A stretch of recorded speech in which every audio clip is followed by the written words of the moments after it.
जय माता दी। थाली में हाथ धोना चाहिए या नहीं धोना चाहिए? थाली में हाथ धोना क्या ठीक है? आप भी सोचते होंगे कई बार, क्योंकि बहुत लोगों की आदत है थाली में हाथ धोने का। लेकिन सबके मन में एक डाउट भी रहता है, थाली में हाथ धोना सही है या थाली में हाथ धोना गलत है? तो जानेंगे आप लोग हमारे इस वीडियो के माध्यम से थाली में हाथ धोना चाहिए या नहीं। तो आप लोग बने रहें हमारे वीडियो में अंत तक, और साथ ही साथ चैनल को सब्सक्राइब करें और लाइक करें, शेयर करते रहें। देखिए, सबसे पहले मैं आपको बताऊंगा, जो थाली में हाथ धोने का परंपरा है उस पर बात करते हैं। थाली जब आपके सामने आता है तो माँ अन्नपूर्णा का उसमें वास होता है और माँ लक्ष्मी उससे बहुत प्रसन्न होती हैं।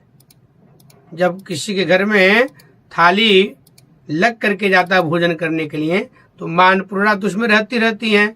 अन्नपूर्णा से ही भोजन तैयार होता है और साथ ही साथ लक्ष्मी जी भी उनके साथ साथ चलती है, अन्नपूर्णा माता के साथ।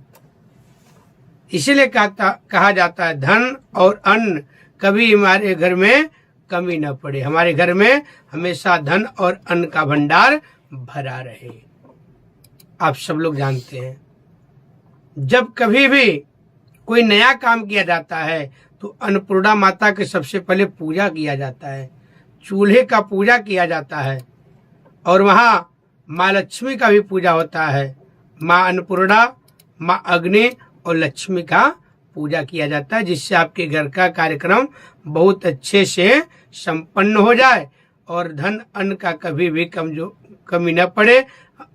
साथ ही साथ प्रार्थना किया जाता है और आप लोगों को भी करना चाहिए, कभी भी हमारे घर में धन अन्न का भंडार की कमी न हो, कोई भी हमारे घर से भूखा न जाए। थाली में खाना खाने के बाद हाथ कभी नहीं धोना चाहिए, क्योंकि माँ लक्ष्मी उससे रुष्ट होती हैं। माँ लक्ष्मी को कष्ट होता है, जो भी व्यक्ति खाना खाने के बाद थाली में हाथ धो लेते हैं, माँ लक्ष्मी उनके ऊपर रुष्ट हो जाती है, नाराज हो जाती है। माँ लक्ष्मी को बहुत कष्ट होता है, क्योंकि माँ लक्ष्मी और अन्नपूर्णा एक साथ साथ रहती हैं। तो अन्नपूर्णा माता का वहां निरादर होता है। जब कोई खाना खा करके हाथ धो लेता है थाली में, तो अन्नपूर्णा माता का निरादर होता है। तो माँ लक्ष्मी उससे बहुत ही बुरा मानती हैं, माँ लक्ष्मी को उससे देख करके बहुत कष्ट होता है। तो माँ लक्ष्मी उस घर को छोड़ने लगती हैं, उस घर में वास नहीं करती हैं, वहां से चली जाती हैं। तो जो भी आप थाली में हाथ धोते हैं, इस बात को ध्यान दें और आप लोग नोटिस भी करें। देखिए, आप जो हाथ धो रहे हैं थाली में, उससे आपके घर में धन की कमी आने लगती है धीरे धीरे।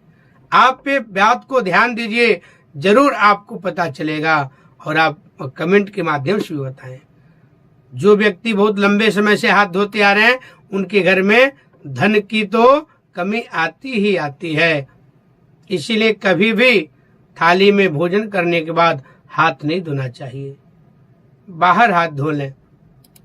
यहाँ तक कि जो पुरानी परंपरा है, जो बहुत पुराना पद्धति है, जो गांव में भी लोग रहते हैं, वो लोग भी थाली में हाथ नहीं धोते हैं।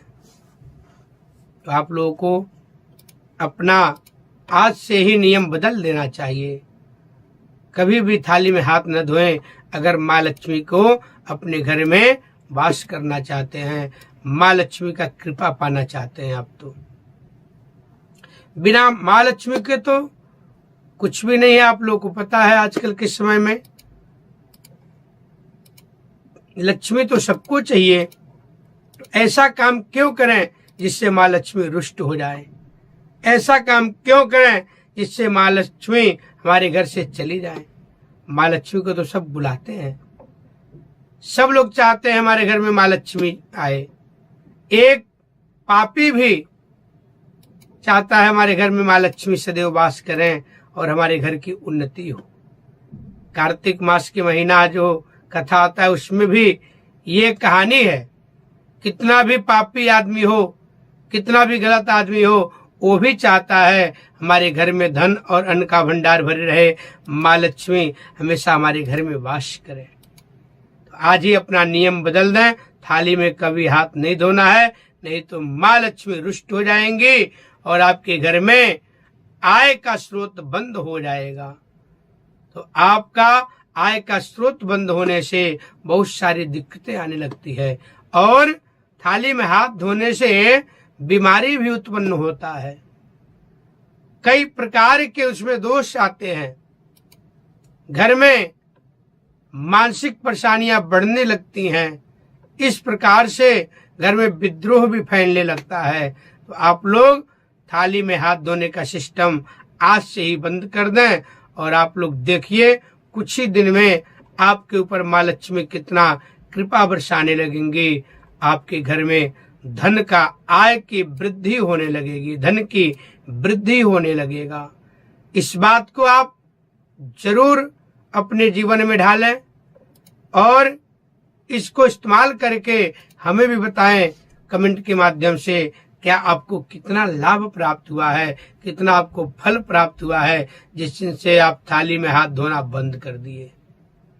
और थाली में जय माँ लक्ष्मी स्मरण करके ही और ओम अन्नपूर्णा देव्यै नमः भोजन प्रारंभ करना चाहिए। जब भी आपके सामने थाली आए तो सबसे पहले जल लेकर के एक बार घुमा दें और जय माँ लक्ष्मी, जय माँ अन्नपूर्णा को नमस्कार करके ही भोजन ग्रहण करना चाहिए। इस प्रकार से आप अपना नियम बना लीजिए। यह वीडियो आपको कैसा लगा, इससे क्या आपको मिला, कमेंट के माध्यम से अवश्य बताएं और जय माँ अन्नपूर्णा कमेंट में अवश्य लिखें, जय माँ लक्ष्मी कमेंट में अवश्य लिखें। जय माता दी।